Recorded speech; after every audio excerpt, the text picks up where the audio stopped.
Le silence est le salut de l'homme. Il lui permet de reconnaître son Créateur, de le ressentir et d'agir en son omniprésence, l'omniconscience. Le silence est la voie qui mène à la source de vie. Il est la clé de notre sens subtil. Il est la joie infantile de l'existence. Il est la douceur pénétrant la matière brute pour la façonner de l'intérieur. Le silence est le rappel des hommes, le rappel de vie, le premier pas vers la consécration éternelle.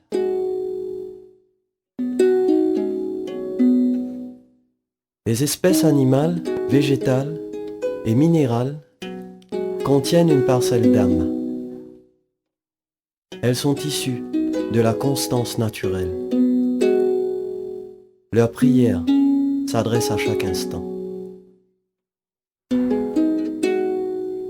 Les hommes s'étant éloignés du sanctuaire survivent d'un bruit permanent, menant à la confusion de leurs sens. Seul le silence peut le libérer. Une fois libre, l'homme vibre à l'unisson du sanctuaire divin. Sa conscience s'ascensionne jusqu'au ciel et de cette présence d'esprit, l'homme est musique. Merci beaucoup à Yoni Cornette et Christelle Cornette pour cette belle introduction à Tempête dans une tasse de thé aujourd'hui. Bonjour à vous deux, bonjour Christelle, bonjour Yoni. Bonjour à toi. Merci beaucoup d'être là sur le plateau. On a commencé de façon assez inattendue. Enfin, c'est pas le début qu'on a l'habitude, comme dans chaque émission de Tempête dans une tasse de thé, c'est assez original aujourd'hui et on démarre vraiment bien, tout en douceur, avec ce texte donc que tu as écrit, Yoni, qui est issu de ton livre La Cure, Yes. et donc là accompagné de Christelle, ton épouse, Christelle Cornette. Donc vous êtes tous les deux musiciens et vous êtes aussi naturopathes. Vous avez plusieurs casquettes tous les deux. Alors, tu peux nous expliquer juste un petit peu, Yoni, parce qu'on sait que toi, tu as fait beaucoup de choses. Donc, à la fois musicien, comme on disait, mais tu es aussi écrivain. Et là, tu travailles sur un film. On va en discuter un peu plus en détail dans quelques instants. Mais tu es aussi spécialiste de médecine traditionnelle, médecine Oui. naturelle. Oui, Donc, tu as touché à beaucoup de choses. ouais. On revient un peu sur ton parcours. Ouais, Alors, pas trop académique, on va dire. pas plus. trop académique, Ouais. mais en tout cas, tu as un parcours intéressant, puisque déjà, tu as été bercé dans la musique dès le plus jeune âge. Oui, c'est vrai. Donc Grâce à ça mon c'est père. quelque chose d'intéressant. Effectivement, tu étais dans une famille de musiciens. Hein, tu Oui, étais dans une famille de musiciens et déjà très tôt, il y avait pas mal de musique chez toi. oui, oui. Kaya notamment venait à la maison. Kaya, je ne sais pas, mais noir, Mais Noir, beaucoup. ouais, beaucoup. Beaucoup de musiciens, les anciens. Euh, Par exemple, le groupe Métissage, Ouais, c'est un groupe qui, disons, est à l'origine un peu de cette fusion créole qui a pris le temps, après plusieurs années, de s'intégrer, cette fusion créole. Mais musicale, je veux dire, oui, c'est vrai que mon père, étant lui-même musicien, polyvalent, enfin multi-instrumentiste, il nous a initiés à la musique très tôt. Déjà que dans notre salon, il y avait rarement des chaises, des sofas, c'était plus des grosses baffes, des grosses enceintes, la batterie, les amplis, Mhm. c'est ça notre salon. Et c'est vrai que mon père a toujours, c'est l'héritage le plus précieux de mon père, la musique.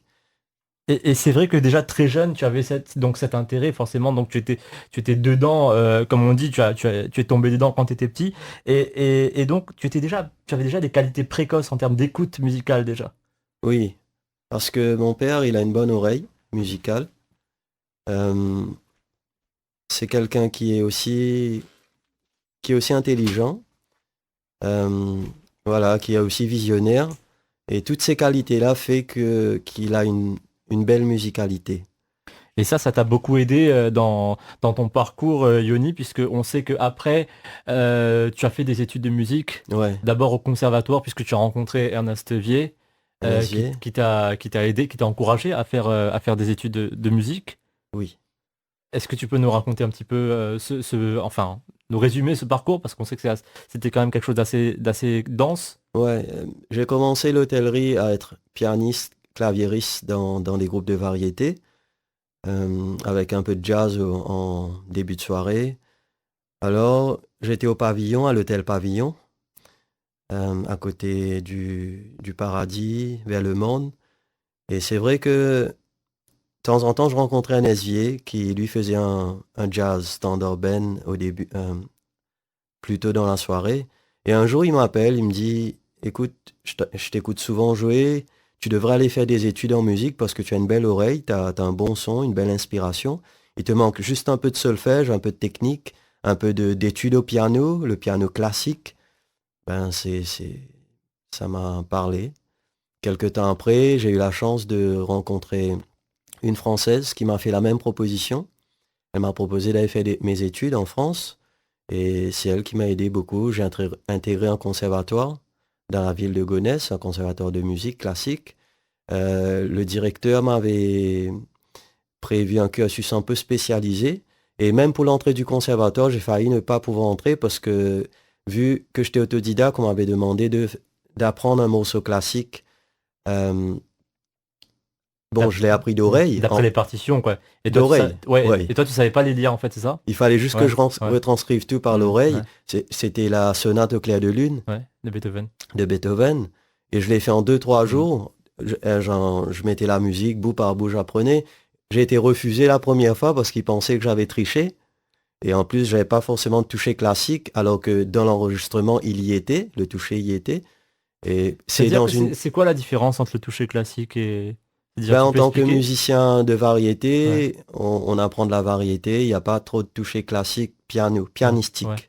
Le doigté est différent, Okay. Le toucher même, parce que le piano c'est un toucher lourd, donc beaucoup plus délicat. Et en tant que claviériste, t'as pas forcément un toucher piano. Ouais. Alors que là, ça y était. C'est-à-dire que sur les synthétiseurs, les touches sont plus légères. Beaucoup plus légères. N'ont pas ce côté lourd qu'il peut y avoir sur un piano normal, un piano classique, un piano de concert, quoi. Exactement. Et avec l'écoute et la pratique, on peut donner un son assez pianistique, même sur un synthétiseur, sur un clavier. Okay.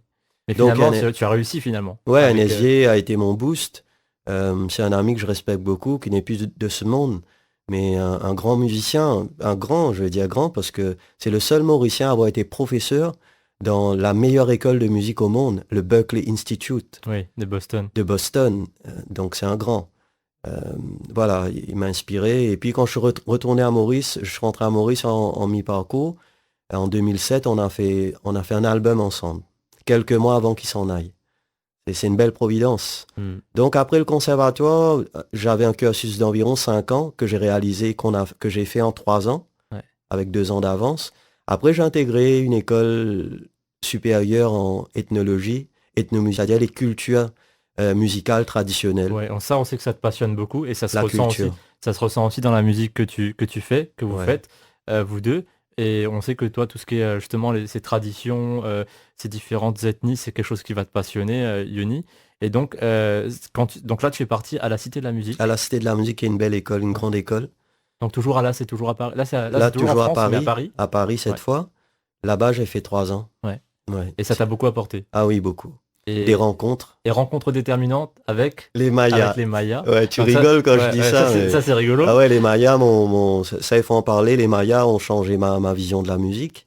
C'est-à-dire, j'ai toujours pensé que la musique, c'était quelque chose de moderne, basse, batterie, guitare, la scène, choriste, etc. Ouais. Mais eux, ils m'ont changé un peu ma vision. On va dire, ils ont initié ma vision. C'est-à-dire que quand on voit un concert Maya, c'est des incarnations, c'est des senteurs, c'est des décorations dans le sable, de la peinture.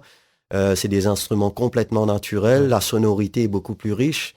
Et là, je découvre la dimension vivante de la musique, surtout avec des sons vivants, des instruments naturels. Et voilà, ça a fait un déclic. Et après leur concert, c'était toujours à la Cité de la Musique, je suis allé parler au patriarche, c'était une famille d'environ 15 personnes, des enfants de 7 ans, et le plus vieux avait environ 70-75. C'est à lui que je suis allé parler, Juan Mendez.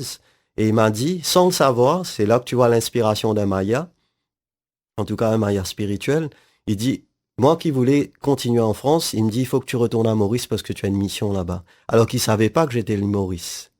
Il savait pas que j'étais de l'île Maurice, j'avais rien dit. Et ça, tu vois, ça c'est un peu le côté mystique que j'apprécie beaucoup. Déjà à l'époque, ils n'avaient pas de télescope et ils connaissaient la distance des planètes. C'est des grands astronomes, ils construisaient des pyramides. Donc c'est une nation, c'est une ethnie très avancée. Les Mayas, c'est au Mexique. Et ça t'a beaucoup apporté dans ta musique, puisque Ouais. là, tu rentres à Maurice en 2010, Ouais. et là, tu vas justement accomplir en gros cette mission que, en quelque sorte, t'as confié ce Juan Mendez, en fait, puisque Ouais. tu vas donc t'embarquer dans cette aventure de musique organique. Ouais, déjà, je commence par rechercher des sons dans des feuilles, des sons de feuilles, des sons de roches, des coquillages, des graines, des sons de bois. Voilà, c'est ce qu'on appelle la musique organique. J'ai commencé par cela. Je commençais à travailler ma flûte en bambou. Pour ça aussi, j'ai été initié avec un professeur. Donc, j'ai commencé à me projeter plus dans cette musique Mhm. naturelle, traditionnelle. En même temps, ce que moi j'appelle la représentation vivante de la musique. Ouais. Et en fait, qu'est-ce que tu veux dire par le fait que c'est vivant, justement, que ce soit vivant par rapport à un autre type de musique? Ben, vivant dans le sens que dans un son naturel, Ouais. les fréquences sont plus riches, elles sont plus actives au niveau de nos cellules. Elles sont plus réelles, plus vivantes. C'est-à-dire qu'elles vont affecter notre Ah organisme oui, carrément. plus que des instruments de base, c'est-à-dire enfin, tout ce qu'on va avoir dans les formations classiques comme guitare, basse, batterie. Ouais. Tu penses que c'est-à-dire que ça a un effet, ça a un impact sur l'organisme qui va être plus bénéfique? Oui, c'est même prouvé, et ça s'appelle la musicologie. C'est la science de la musique, c'est-à-dire qu'il y a une science quantique, il y a une physique dans le son. Le son, c'est aussi de la physique. Physique comme physique, chimie, biologie. Donc cette physique-là, elle est réelle, elle est vivante.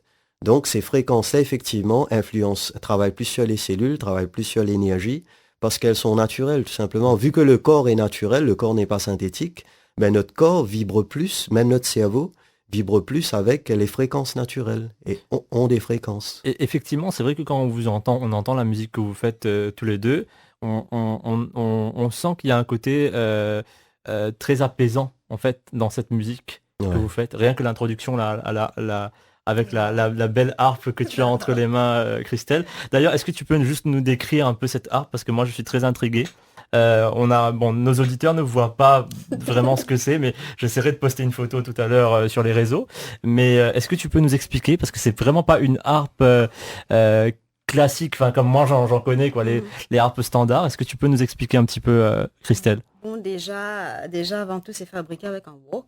Ouais, Le coffre est un wok et le devant est recouvré d'un bout de plywood, on va ok. dire, avec les cordes sont des fils de guitare.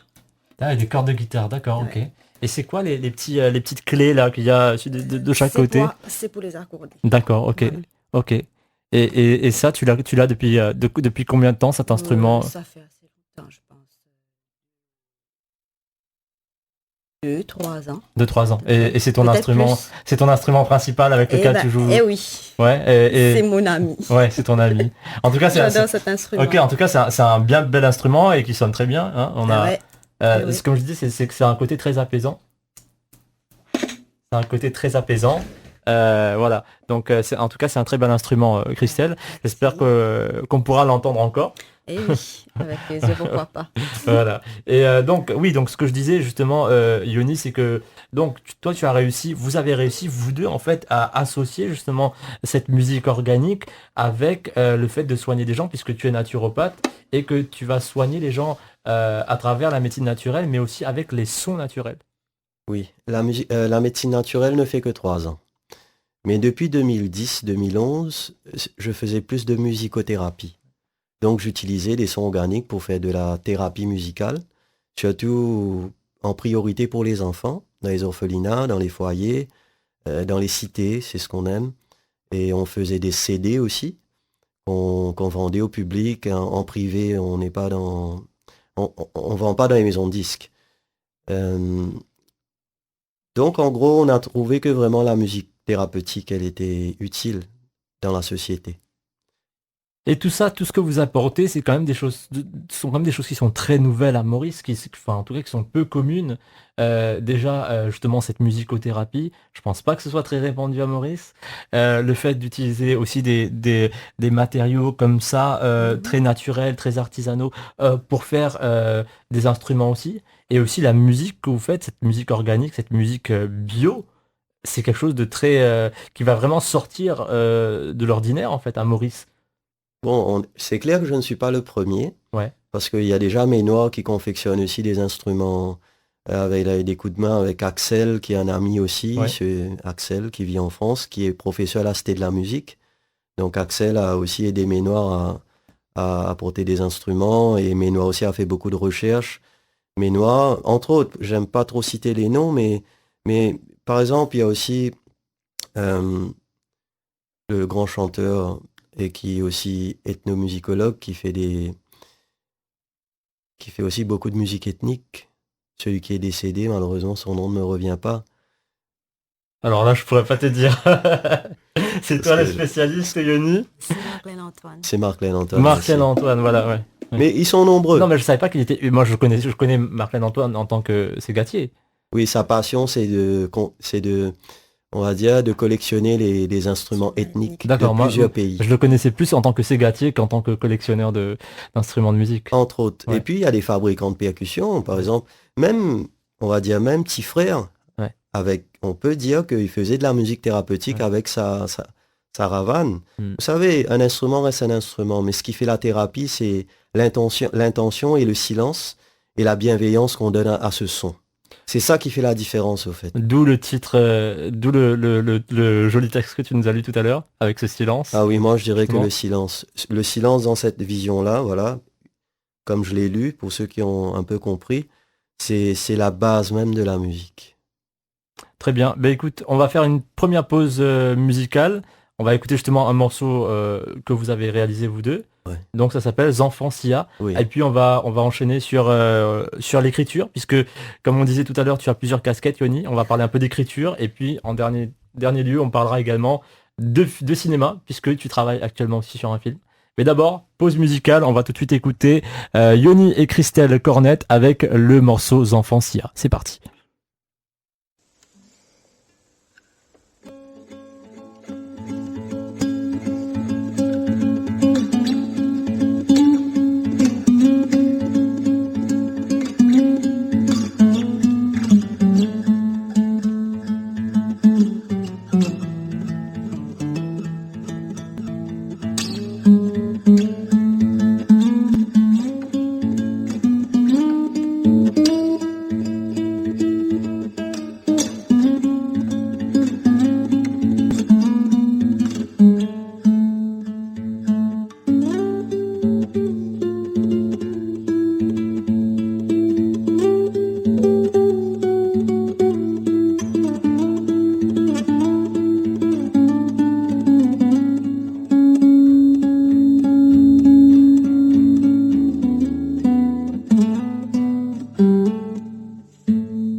FM.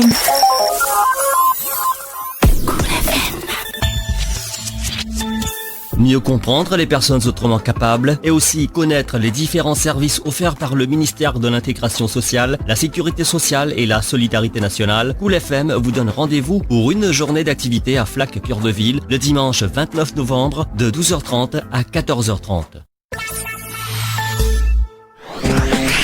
De 10h à midi, Tempête dans une tasse de thé avec Reza.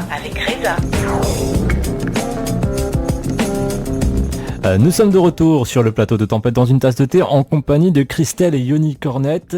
Alors, on vient d'écouter ce très beau morceau, très relaxant, avec beaucoup d'influences à la fois africaines, asiatiques, un peu de tout. Il y a beaucoup de choses, c'est assez riche, Yoni, ce morceau Zanfansia, et donc qui devrait être dans le film. Oui.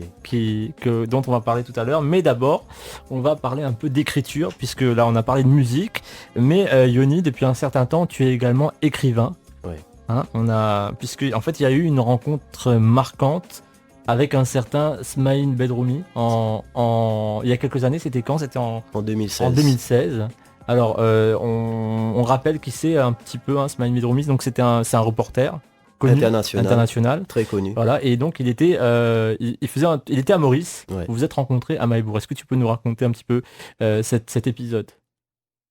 Oui, Smaïn, c'est un reporter international qui avait déjà le don du reporter en lui, c'est-à-dire il me racontait quand il était enfant, il voyait comme des visions, comme des informations qu'il avait à l'avance et qu'il avait toujours de l'avance sur les journalistes parce que le don du reporter, c'est aussi un don, un reporter. C'est-à-dire le reporter, c'est quoi? Il va prendre des nouvelles pour les rapporter. Mais parfois, les nouvelles, avant même qu'il les voyait, il avait genre des prémonitions, des visions. Un reporter, mais en même temps qui est un peu, on va dire, avec des dons, un supplément d'âme. C'est quelqu'un de très spécial, très sensible. Et il lutte beaucoup pour cette discrimination du monde musulman qu'on connaît un peu. Genre, quand on est musulman, on est forcément terroriste, tout ça. Il défend ça beaucoup. Stigmatisation. Ouais. C'est un Français d'origine algérienne. Et puis, voilà, lui, c'est vraiment quelqu'un ouais, que j'ai beaucoup apprécié. Alors, un jour, Christelle et moi, on était à Maïbourg. On faisait découvrir dans les rues, j'étais avec ma flûte, mon banc-souris, elle avec sa harpe et ses bruitages. On jouait dans une rue et Smaïn est sorti d'un lieu, proche d'un restaurant.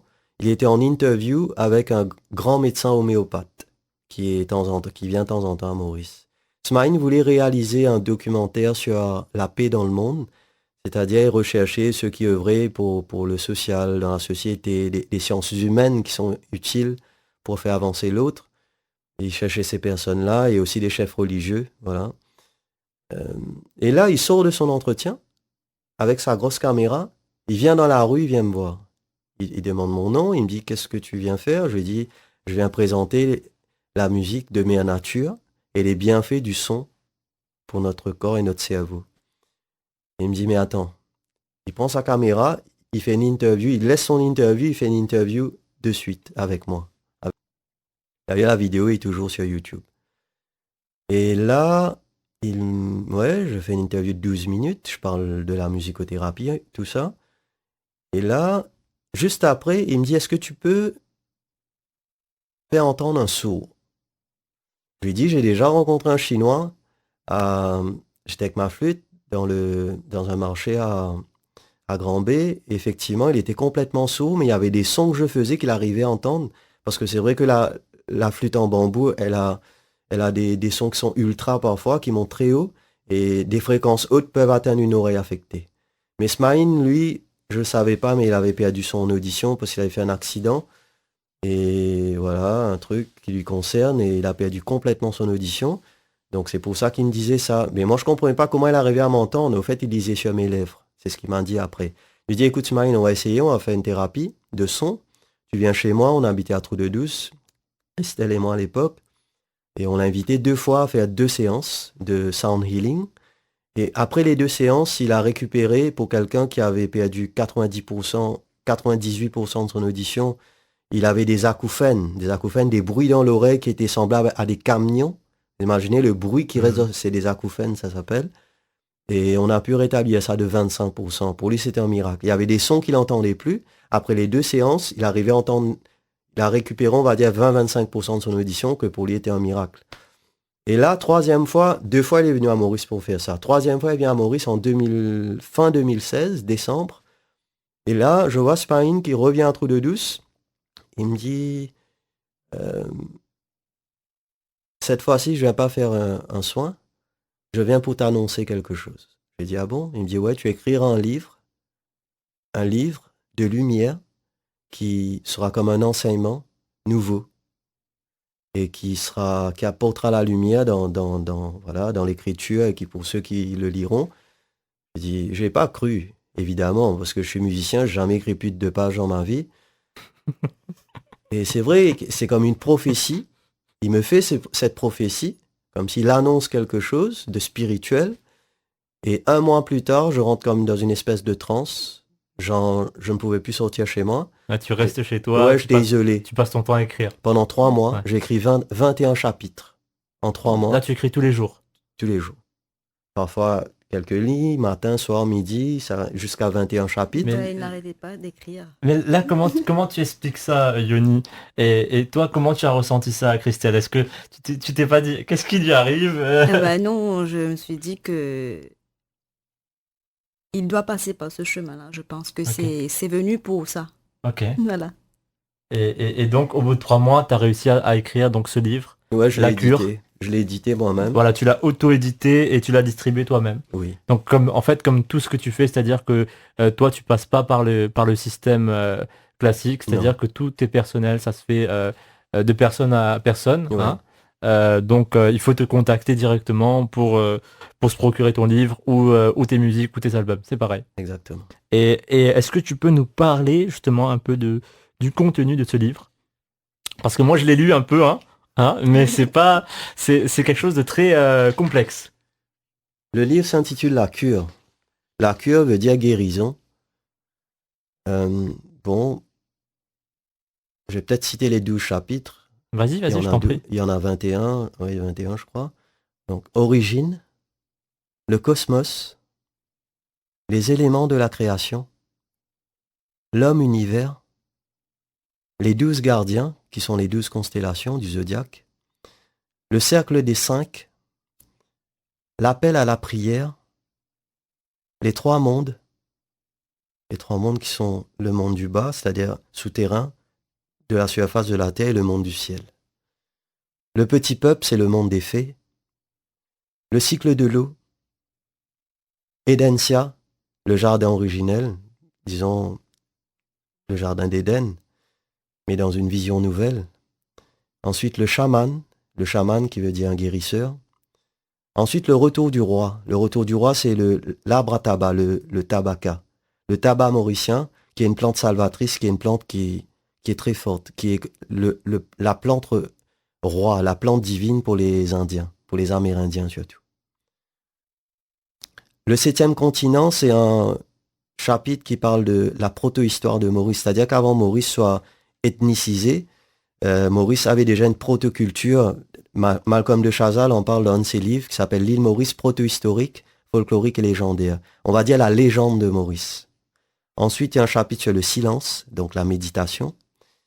Ensuite, le miroir magique, c'est-à-dire comment faire son introspection, comment se trouver en soi-même, se regarder soi-même de l'intérieur, voir son âme. Ça, c'est le miroir magique. L'ordre des sens, les 5 sens humains. Donc, dans l'ordre, la vue, quel est le sens fondamental des sens, de nos 5 sens. Et pour aller au 6e sens, qui est l'inspiration. Et au 7e sens, qui est la révélation. Ensuite, nous avons le fluide, que j'appelle le chakra, que d'autres ont dit qu'il y en avait 7, moi je dis qu'il n'y en a qu'un. Un seul chakra, un seul fluide qui se génère dans tout le corps, mais à 7 étapes différentes, mais ce n'est qu'un fluide. Ensuite, nous avons la cure existentielle. Comment quelqu'un peut faire sa propre cure en lui-même. Sa propre cure. Ensuite, avant-dernier chapitre, c'est un monde de lumière. Comment vivre dans la lumière, dans le monde, tous ensemble. Un peu comme aime-toi, toi-même, aime ton prochain comme toi-même. Ouais. C'est un peu ce discours-là, mais dans un regard nouveau. Et le dernier chapitre qui me tient beaucoup à cœur, c'est la perfection divine, c'est-à-dire la famille. L'homme et la femme, pourquoi ils sont sur Terre et quel est le véritable sens du mariage et le véritable sens de la procréation, de faire un enfant. D'accord. De faire un enfant dans une pensée de lumière. D'accord. Faire un enfant dans une vie saine. Voilà, le dernier chapitre, c'est le mariage dans la sainteté. Ok, d'accord. Mais Yoni, moi, en lisant le livre, j'ai eu l'impression de lire un peu un texte sacré. Ça ressemble à un livre sacré. On n'est pas loin des éléments bibliques, on n'est pas loin des éléments de ce qu'on peut trouver dans les textes sacrés des religions. Est-ce qu'il y a une connexion par rapport à ça? Parce qu'on sait que toi, tu te détaches de ce côté religieux, c'est beaucoup plus spirituel. Mais dans la façon dont c'est écrit, il y a ce côté très, très mystique. Comment tu peux expliquer un petit peu cette façon d'écrire? Ouais. Oui, c'est vrai que la base, elle est spirituelle. La personne même qui a prophétisé ce livre, c'est quelqu'un de très spirituel. Et comme moi aussi, je suis aussi dans la méditation. Je ne suis pas parfait, mais j'y travaille autant que je peux. Et ce livre a ces notions-là, entre autres. Entre autres parce qu'il y a aussi une notion scientifique, je suis aussi un scientifique, parce que tout est quantifié, la musicologie c'est une science aussi, même les sciences que je touche, même la naturopathie, c'est basé sur des sciences de plantes, des sciences naturelles. C'est la science naturelle, c'est la science. Le livre aussi, une part de poésie, de philosophie, de mythologie. Donc c'est un mélange de c'est un mélange. Plusieurs éléments, plusieurs choses en fait. Ouais. Il y a vraiment toutes sortes de thématiques, mais aussi, moi ce que je me demandais, et ça on en parlait tout à l'heure hors antenne, qu'est-ce qui vient du réel et qu'est-ce qui vient de ton imagination dedans? Parce que ça c'est important aussi, parce qu'il y a des choses, je me dis, mais d'où est-ce qu'il sort ça, tu vois?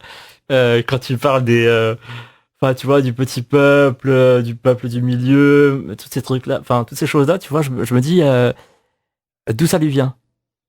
Le petit peuple, c'est le monde des fées. Le monde des fées, tous les enfants connaissent.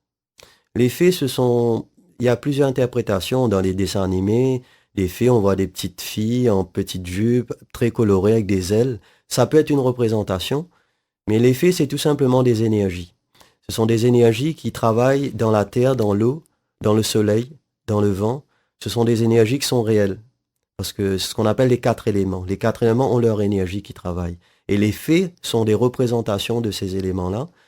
Dans ces 4 éléments, les fées, ce sont des énergies. Mais tout ça, ce sont des choses que tu as lues, que tu as apprises, toi, ou ça te vient comme ça? Cette notion, elle est naturelle chez les enfants. C'est-à-dire quand on est enfant, on a une part imaginelle, on a tendance à méditer sur des choses qui sont pas forcément réelles.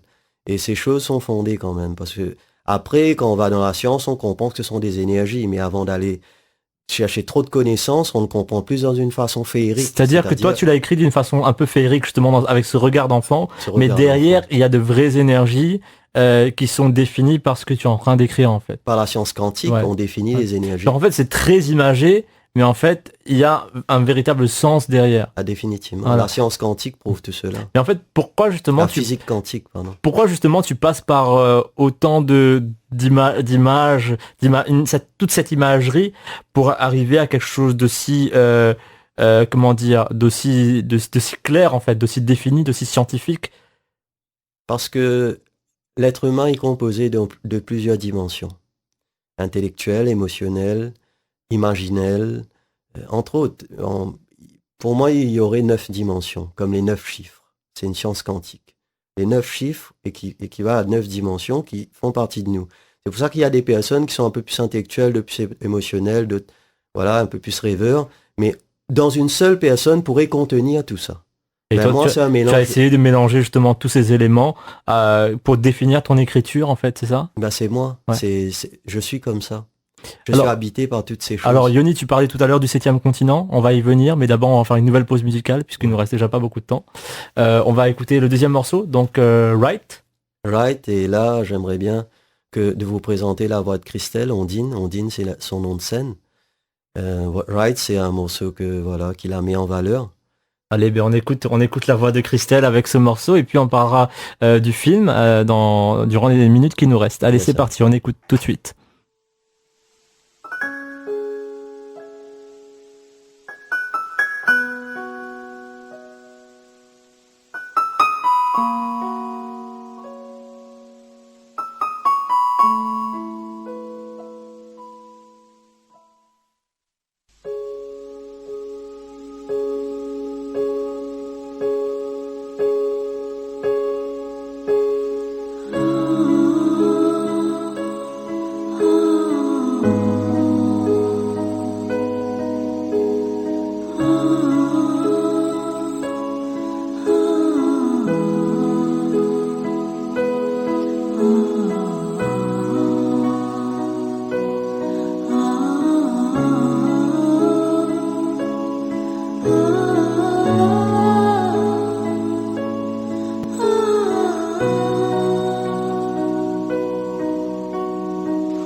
This is Cool FM. Newsfeed, nos radios.